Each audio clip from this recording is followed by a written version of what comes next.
Hey everyone, welcome back to Corporate Decoder, the place where we decode the sometimes confusing world of corporate filings. Today we're diving into a Form 8K from MGIC Investment Corporation, and let me tell you, this one is more exciting than watching paint dry, but almost as thrilling as waiting for your toast to pop up. Let's see who got voted in and what financial goodies are hiding inside. This report is all about what happened at MGIC Investment Corporation's annual shareholders meeting on April 24, 2025. It's basically a recap of the votes that took place. Let's jump into it.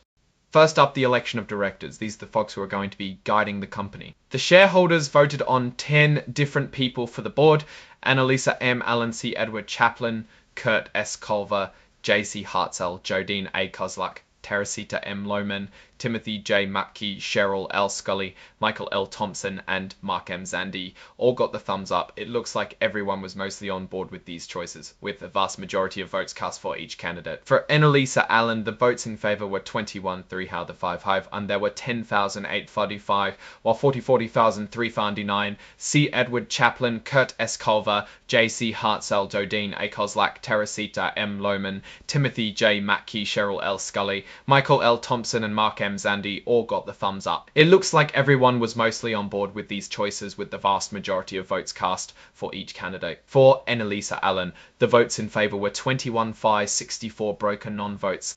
Next, shareholders had their say on how much the top executives got paid in 2024.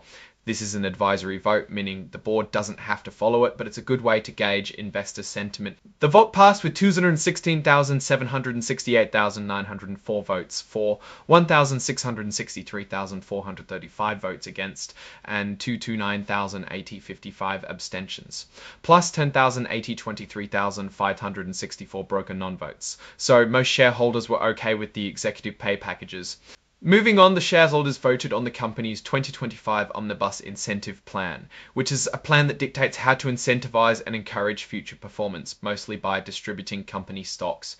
This plan got the green light as well, with 207,064,922 votes for, 11,442,374 votes against, and 153,564 broken non-votes, so it passed with a bit more disagreement than the last proposal. Finally, the shareholders voted to approve PricewaterhouseCoopers LLP, your company's independent accounting firm, for the year. This is pretty standard stuff. This passed overwhelmingly with 220,571 votes for, 9,043,543,004 votes against, and 141,683 abstentions. Seems like everyone trusts PricewaterhouseCoopers to do a good job. And that's the recap of what happened at the annual shareholder meeting. Now, what does this all mean? Well, it looks like MGIC shareholders are generally happy with the direction the company is going. All proposals passed, which shows there is confidence in the board and management. The votes on executive compensation and the incentive plan can sometimes be a bit controversial, but in this case they both passed without major opposition. That's a good sign. The ratification of the accounting firm is also an important step to ensure that MGIC continues to be compliant and transparent in their financial reporting. Now, regarding the numbers themselves, nothing is particularly exciting. The number of votes for each candidate is high. The key is to look at trends over time. Are the against votes increasing? Are fewer shareholders voting overall? These are the questions that can tell you if there's trouble brewing. Looking ahead, keep an eye on how MGIC implements its 2025 Omnibus Incentive Plan. These plans are designed to boost performance, but it's up to the company to make sure they're structured in a way that truly benefits shareholders in the long run. MGIC appears to be sailing along smoothly, which is what you want to see from a well-established company.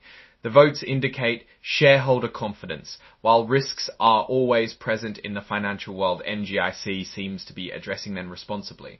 Thanks for watching, and if you found this helpful, give us a like, drop a comment, and subscribe for more deep dives into the world of corporate filings.